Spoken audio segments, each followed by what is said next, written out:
వీటెన్ news కి స్వాగతం. బుధవారం ఎంఆర్ఓ ఆఫీస్ దగ్గర ఇండియన్ రెడ్ క్రాస్ సొసైటీ ఆధ్వర్యంలో red cross blood storage centre ప్రారంభోత్సవ కార్యక్రమంలో బాపట్ల ఎమ్మెల్యే వెగిసిన నరేంద్ర వర్మ రాజు పాల్గొన్నారు.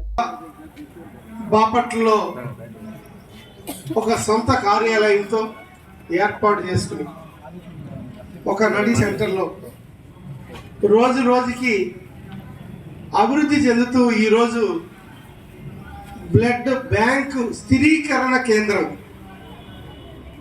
ఇక్కడ ఏర్పాటు చేసి ఎవరికి ఎమర్జెన్సీగా బ్లడ్ కావాలన్నా ఎప్పుడు సిద్ధంగా ఉంచే విధంగా రెడ్ క్రాస్ సొసైటీ సభ్యులు, మరీ ముఖ్యంగా మన రెడ్ క్రాస్లో మనందరికీ తెలిసిన వ్యక్తి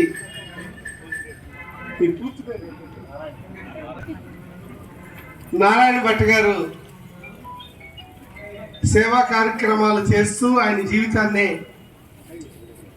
ముందుకు తీసుకెళ్తా రెడ్ క్రాస్లో బాపట్లకే పరిమితం అయ్యి బాపట్ల స్థాయిలో చాలా మందిని కలుపుకుని ముందుకు వెళ్ళటం. ఆయన జీవితంలో ఆయన సుమారుగా ఎన్నిసార్లు బ్లడ్ ఇచ్చారు? 70 సార్లు బ్లడ్ ఇచ్చారంట. వాళ్ళు ఎవరు ఇచ్చింటావా? నేనైతే 3 సార్లు.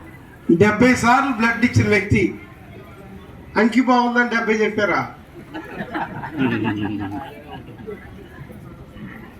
అప్పుడెప్పుడు అడిగినప్పుడే 64, 65 అని చెప్పారు నాకు 5-6 ఏళ్ల క్రితం.